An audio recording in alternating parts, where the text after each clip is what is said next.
అందరికీ శనార్థులు దిల్దార్ వార్తలకు స్వాగతం. టీపీఎస్ తెలంగాణ పబ్లిక్ స్కూల్ అగో ఇదెక్కడ స్కూల్ అనుకుంటుర్రా? కార్పొరేట్ స్కూళ్లకు దీటుగా రాష్ట్రంలో రాబోతున్నాయి. పైలట్ ప్రాజెక్టుకు ఇలా రిబ్బన్ కటింగ్ చేసిండు ముఖ్యమంత్రి రేవంత్ రెడ్డి సారు. బడి వస్తే అస్సలు సర్కార్ బడి అనుకోరు. వారెవ్వా, ఇది స్కూలా యూనివర్సిటీయా? కార్పొరేట్ స్కూళ్లను తలదన్నే రీతిలో ఉన్నది కదా. రాష్ట్రం అంతా 100 స్కూళ్లు కట్టేయాలన్న సంకల్పంతో మొదటి బడికి కొబ్బరికాయ కొట్టి మొదలుపెట్టిర్రు. రంగారెడ్డి జిల్లా ఆరుట్లలా స్వయంగా ముఖ్యమంత్రి వచ్చి ప్రారంభం చేసిండు. 15 కోట్లతోటి అత్యాధునిక వసతులతోటి digital class rooms, library, science ల్యాబ్లు, డైనింగ్ హాలు, ఆటలకు గ్రౌండ్లు, ఏది చూసినా అసలు సర్కార్ బడి రూపురేఖలు లేకుండా ప్రైవేట్ బళ్లకు దీటుగానే ఏర్పాట్లు చేసిర్రు. ఇలాంటి బళ్ళు అందుబాటులోకి వస్తే ఖచ్చితంగా సర్కార్ బళ్ళల్లా అడ్మిషన్లు దొరకాయి కావచ్చు. రేవంత్ రెడ్డి కూడా పిల్లలకు సెకండ్ ఇచ్చి వంటగదిలో పూరీలు దాల్చిండు. ఇక అదే టిఫిన్ పిల్లలతో పాటుగా తిన్నాడు. అవతల మైదానంలో ఆడిండు. పిల్లలతోటి ముచ్చట్లు కూడా పెట్టిండు. స్కూల్ అంతా కళదిరిగి తనదైన రీతిలో ప్రతిపక్షాలకు సురుకులు అంటించిండు. సర్కార్ బల్ల చదివియాలంటే నామోషిగా ఫీల్ అయ్యేటోళ్ళు గర్వంగా చదివించే రీతిలో సర్కార్ బల్లను తీర్చిదిద్దాం అనుకొచ్చిండు. నేను కూడా ప్రభుత్వ పాఠశాలలనే చదువుకున్నా, మీలాగనే గ్రామీణ ప్రాంతంలో చదువుకున్నా. మీకు చెప్పినట్టే మామూలు టీచర్లు మా ఊర్లో చదువు చెప్పారు. 1వ తరగతి నుండి 5వ తరగతికి మా ఊర్లో చదువు ఉంటే మేము 6వ తరగతి చదవాలంటే 6 కిలోమీటర్లు అవుతానా కొండారెడ్డిపల్లి అనే మా సొంత గ్రామం నుంచి 6 కిలోమీటర్ల దూరాన ఉన్న తాండ్ర అనే విలేజ్కి వెళ్ళి మేము చదువుకునేది. అయినా చదువు వదలకుండా చదువుకున్నాం, పట్టభద్రులమైనాం. ఈనాడు తెలంగాణ రాష్ట్రానికి ముఖ్యమంత్రిగా అయినంటే ప్రభుత్వ పాఠశాలల్లో చదువుకున్న నేను 17 సంవత్సరాలు తిరగకంటే ముందే రాజకీయాలలో ముఖ్యమంత్రి స్థాయికి ఎదిగిన. ఈ దేశ ప్రధానమంత్రిగా పనిచేసిన పివి నరసింహారావు గారు కూడా ప్రభుత్వ పాఠశాలల్లోనే చదువుకున్నాడు. అందుకే విద్యార్థులారా, ప్రభుత్వ పాఠశాలల్లో చదువుకుంటే చిన్నతనం కాదు. ప్రభుత్వ పాఠశాలల్లో చదువుకుంటే ఐఏఎస్లు ఐపీఎస్లే కాదు, ఈ దేశానికి ప్రధానమంత్రి కావచ్చు, తెలంగాణ రాష్ట్రానికి ముఖ్యమంత్రి కావచ్చు అని మీ కళ్ళ ముందలనే ఉదాహరణలు ఉన్నాయి. మీరు చదువుకోండి. అద్భుతమైన క్వాలిటీతోని ఒక మంచి కిట్టు 9 వస్తువులను పెట్టి మంచి ఒక స్కూల్ బ్యాగ్తో సహా ఈనాడు పిల్లలకి ఇవ్వాలి. అంతర్జాతీయ ప్రమాణాలతోని అంతర్జాతీయ సంస్థలతోని ఈరోజు టెండర్లు పిలిచిస్తే కమిషన్లకు అలవాటు పడ్డ వాళ్ళు మా మీద కమిషన్ల ఆరోపణలు చేస్తున్నారు. మా మంత్రులు చెప్పారు మేము టెండర్లు పిలిచిందే 685 కోట్లని. ఒక ఆయన చదువుకున్న ఆయన అంటాడు, మరి చదువుకున్నాడు కాబట్టి ఆయనకు గుండు కొట్టుకుంటే ఉన్నమతి పోయిందేమో నాకు తెలియదు, కానీ 3000 కోట్ల అవినీతి జరిగింది అంటాడు. మొత్తానికి ఇప్పటి వరకు లేని విధంగా సర్కార్ బడికి స్కూల్ బస్సులు కూడా పెట్టి చుట్టుముట్టు గ్రామాలకు వెళ్లి పిల్లలకు సవలతులు కల్పిస్తున్నారు అన్నట్టు. ఈ బల్లే మాటలు రాకముందు అంటే ప్రీ స్కూల్ లేస్తే మళ్ళీ 12వ తరగతి దాకా అన్ననే చదవన్నట్టు. ఇప్పటికైతే 4 స్కూళ్లు మొదలు పెట్టినాం అన్నీ అనుకున్నట్టుగా అయితే 100 స్కూల్ ఓపెనింగ్ చేస్తారట. చెయ్యండ్రు సారు, జనం కూడా పథకాలు పైసల కంటే మంచి విద్యా వైద్యం అందిస్తే చాలనే కోరుతున్నారు. ఒక్క ఊరలా 2 కత్తులు ఇమ్డే అన్నది ఎంత వాస్తవమో ఒక్క మీటింగ్ లో 2 పార్టీల లీడర్లు ఇమ్మన్నారన్నది కూడా అంతే వాస్తవం. ఎవరికి వాళ్ళు సపరేట్ ఓపెనింగ్లు చేసుకున్నా అయిపోవు. 2 పార్టీల నేతల్ని పిలిచి కొట్లాట పెట్టించినట్టే అయింది.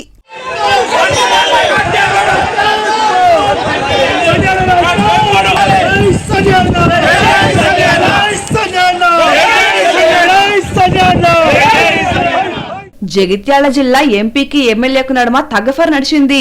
రాయకల్ కాడ పల్లె దవాఖాన ఓపెనింగ్ కి ఇద్దరు వచ్చిర్రు. నేతలు వచ్చినాక అనుచరులుకుంట్రా కమలం పువ్వుకు జై అని వాళ్ళనా, హస్తం గుర్తుకే జై అని వీళ్ళనా. మొత్తానికి కార్యకర్తల లొల్లితోటి ఎంపీ అరవింద్ మీటింగ్ నడమనే వెళ్ళిపోయిండు. అట్లెందుకు వేణో సారు అని అడిగితే ఆయన ఎమ్మెల్యేనేమో నేను బీఆర్ఎస్ పార్టీ అంటుండు, ఆయనతో వచ్చిన చెంచాలందరూ కాంగ్రెస్ జిందాబాద్. ఆ కన్ఫ్యూజన్ కి వెళ్ళి వచ్చిన నేను. ఇదేం కన్ఫ్యూజన్ రా భయ్య, మాట్లాడి వెళ్ళేసి వచ్చిన. ఆయన ఏ పార్టీ ఆయన చెప్పుకోలేని పరిస్థితి మీ ఎమ్మెల్యే, ఆయనకి భయపడతారండి. ఎమ్మెల్యే కారు పార్టీ అంటాడు, వాళ్ళ క్యాడర్ కాంగ్రెస్ కు జై కొడుతుర్రు. అందుకే ఆ కన్ఫ్యూజన్ లో బయటకు వచ్చినా అని సెటర్ వేసే వరకు ఎమ్మెల్యే సంజయ్ చూడుర్రి ఏమన్నాడో. ప్రధానమంత్రి ఆవాస్ యోజనలో ప్రతి ఇంటికి 75,000 రావాలి. ఇప్పటికి కూడా ఇంకా నిధులు రిలీజ్ చేస్తలేరు. మరి అది బాధ్యత లేదా? మరి అవన్నీ అడుగుతారు అనుకున్నారు కాబట్టి వెళ్ళిపోయారు. లేకపోతే 2,400 మద్దతు ధర ప్రకటించడం మరి ఎందుకు కొట్టలేదని అడుగుతారు కాబట్టి వెళ్ళిపోయారు. అది కేంద్రంకి వెళ్ళి నిధులెవ్వి ఇన్లెవ్వి అని అడుగుతారని వెళ్ళిపోయిండని ఎద్దేవా చేసిండు. అంతటితో ఆగిండా. ఆఖర్లా ధర్మపురి అరవింద్ అని ఏమన్నాడో ఇనుర్రి. Your MLA is desperate for money. That is the reason he switched parties. Totapis development కాదాడ వాళ్ళ కుటుంబ సభ్యుల బిల్లులు రిలీజ్ చేయించుకోవడానికి, ఈ 100 కోట్ల నిధులు అయితే కేంద్రం నుంచి వస్తున్నాయో వాటిని దోపిడీ చేయడానికి, ఫైనల్ గా కేంద్రీయ విద్యాలయం నేను ఎంత రచ్చ అవుతున్నదో మీ అందరికి తెలుసు. ఇంకా ఎక్కువ రచ్చ అవుతుంది. ఆడ 10 ఎకరాలు ఈ ట్రేడర్లు, అదేంటి మ్యాంగో మార్కెట్ ట్రేడర్లా అంత తుర్కోలు ట్రేడర్లు, వాళ్ళకి 10 ఎకరాలు కబ్జాకి అనుమతి ఇచ్చిండు. కోట్ల రూపాయలు చేతులు మారినాయి. అందుకనే అక్కడ ఆయనకి ఇష్టం లేదు చెలగల్ల ల్యాండ్ చేయటం. మీ ఎమ్మెల్యే పేరు వెనుక అంటే ముందర మాజీ అని పెట్టేవారు నిద్రవేయలేదు అరవింద్ ధర్మపురి, అది పెట్టుకోరు. అమ్మో పెద్ద శబ్దమే వేసిండు ఎమ్మెల్యే సంజయ్ ని. మాజీ ఎమ్మెల్యే వేసేదాకా నిద్రపోను అని అంటున్నాడు కదా. చూడుర్రి, 2 పార్టీలలో ఒకతాన ఏరితే ఎట్లాంటి పంచాయతీలు మోపైతున్నాయో. హీరోల కోసం అభిమానులు బట్టలు ఇంపుకుంటారు, రక్తదానాలు వేస్తారు, అన్నదానాలు వేస్తారు. అలా బర్త్డేలకు ఇంట్లో బర్త్డేల కన్నా నానా హంగామా వేస్తారు. సినిమాకు క్లాప్ కొట్టిన కాంచి విడుదలయ్యి హిట్ అయ్యేదాకా హీరోలు, డైరెక్టర్లు, ప్రొడ్యూసర్ల కంటే ఫ్యాన్సే ఎక్కువ రంది పెట్టుకుంటారు. మరి అభిమానుల కోసం హీరోలు ఏం చేస్తారంటారా? ఏదైనా వేస్తారు, ఎంత దూరమైనా వస్తారు, ఎంత ఎత్తులో ఉన్నా దిగొస్తారు. ఇగో ఇట్లా పవనన్న లెక్క.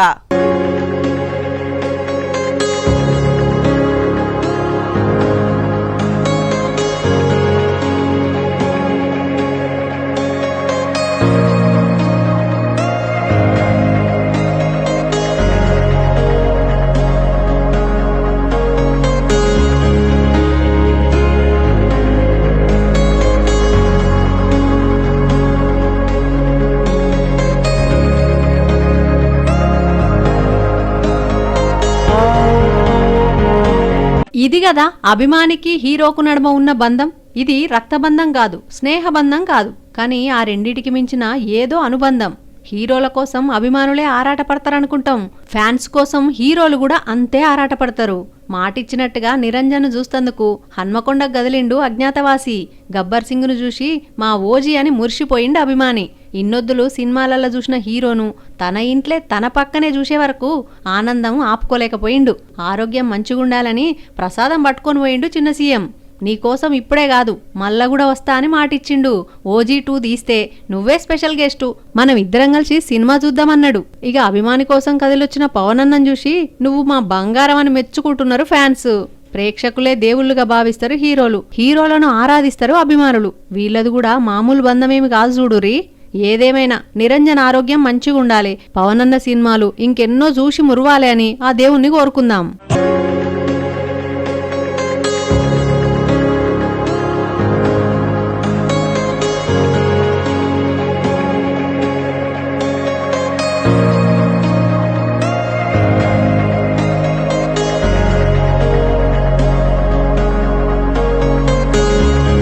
అక్కడికే పోయిందంటవా? నాకు చెప్పకుండా పోదు. అయినా ఇద్దరం కలిసే పోదాం అనుకున్నాం కదా. నేను వస్తే పోటీకొస్తా అని ఒక్కతే పోయిందా ఏంది? చిచి, సిరమ్మ గట్లేం చేయది. ఏంది ఏడికి పోయేది, ఏంది నీ గోళ అనుకుంటున్నారా? అగో గాడికే. కరువు సీమల పంటలు వండకపోయినా వజ్రాల పంట మాత్రం ఏటా గట్టిగానే వండుద్ది. అమ్మో చాలా మంది జమర్రు కదా, తొలకరి జల్లులు వడడే ఆలస్యం. అందరూ విత్తనాలు పెట్టుకునే బిజీలుంటే రాయలసీమలో మాత్రం ఇట్లా వజ్రాలు ఏరుకునే పనులు ఉంటారు.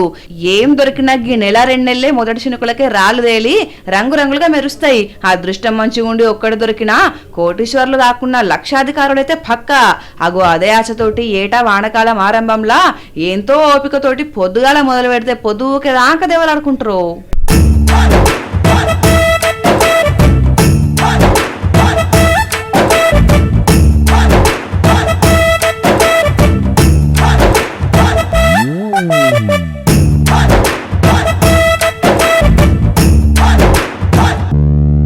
ఈ వజ్రాలు దొరుకుడేమో గాని మా దుక్కులన్నీ తొక్కి తొక్కి బండ్ల లెక్క తయారైతున్నాయని రైతులు మొత్తుకున్నా కూడా ఆశ మనిషిని ఏడాగనిస్తుంది.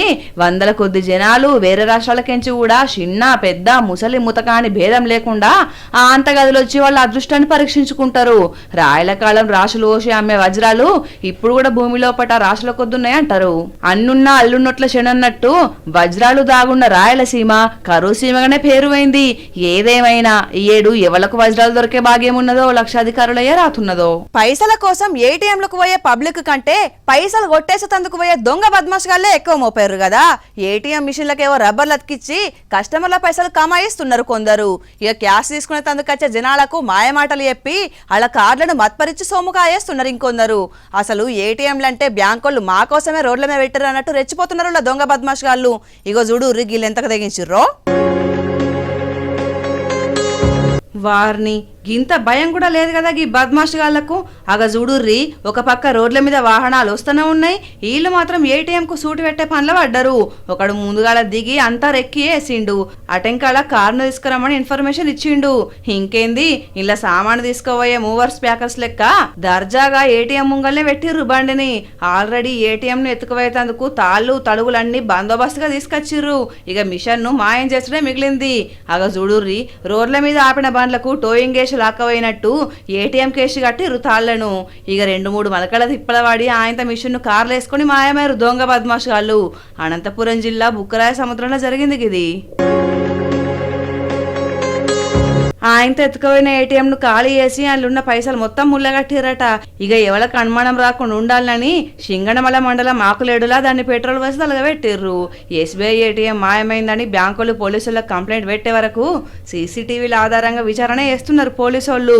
కానీ చూసి రానుల్ల దొంగలు ఎట్లా మోపారు. ఆఖరుకు ఏటీఎంలను సూతం ఎత్తుకుపోతున్నారంటే రాను సినిమాల లెక్క బ్యాంకులున్న లాకర్లను సూతం సూటి పెడతారు కావచ్చు.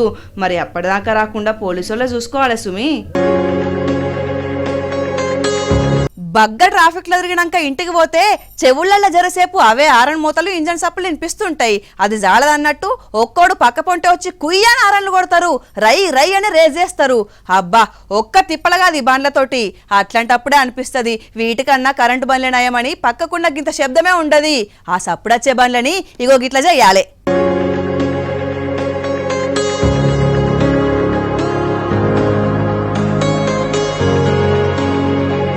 తొక్కుర్రి ఇంకా దొక్కుయుర్రి.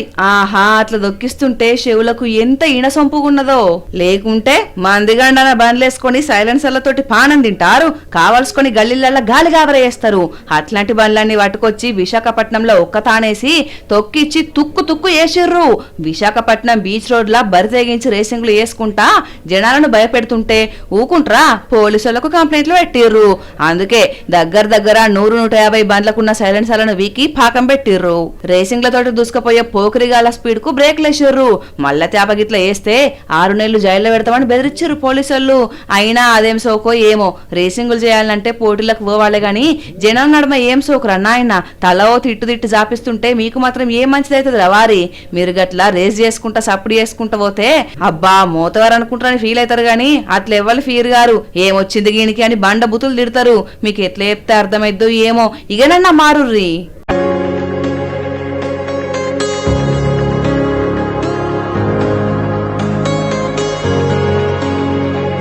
నరకాసురుని వదకు గుర్తుగా టపాకులు గాల్చి దీపావళి వేసుకున్నట్టు దసరాకు రావణాసురుణ్ణి గాల్చినట్టు కొంతమంది లంచగొండి అధికారులు తవాదలైతే కూడా ఇయాలనే మాకు దీపావళినంతా సంబరపడుతున్నారు.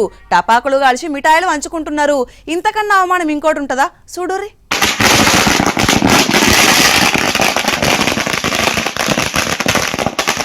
అగో, ఇప్పుడేం పండుగ అనుకుంటురా? ఇది క్యాలెండర్లో వచ్చే పండుగ కాదు. అవినీతి ఆఫీసర్ బదిలీ అయిపోయిన ఆనందంలా బాధితులు చేసుకుంటున్న పండుగ. కరీంనగర్ జిల్లా చిగురుమామిడి తహసీల్దారు ముద్ద రమేష్ గారు ఎంత గొప్ప పేరు సంపాదించుకున్నాడు చూడురి. సార్వారు వెళ్ళిపోయిండు, ఇక మాకు లంచాల పీడ వదిలిందని ఇట్లా వాళ్ళ ఆనందాన్ని పంచుకున్నారు. ఇంతకన్నా అవమానం ఇంకేమన్నా ఉంటదా?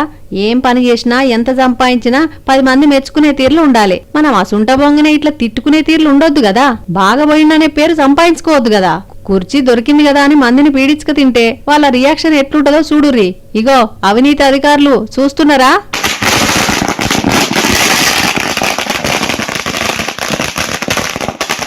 స్వయం కృషితోటి పైకి రావాలని చిన్న తరహా కుటీర పరిశ్రమలు పెట్టుకుంటారు కదా కొందరు జనాలు. ఇక వచ్చిన పైకాన్ని పోగేసుకొని సంసారం నడిపిస్తుంటారు. అయితే గీళ్లు మాత్రం ఏకంగా పైసల్ని ప్రింట్ చేసే పరిశ్రమను ఓపెన్ చేసిరుల్లా. రాత్రికి రాత్రి లక్షాధికారులం కావచ్చని అత్యాశకు వేర్రు. కాకపోతే పోలీసులకు అడ్డంగా బుక్ అయ్యారు. కుటీర పరిశ్రమలంటే తక్కువ పెట్టుబడితోటి ఇంట్లోనే కూసని పనులు చేస్తుంటారు కదా.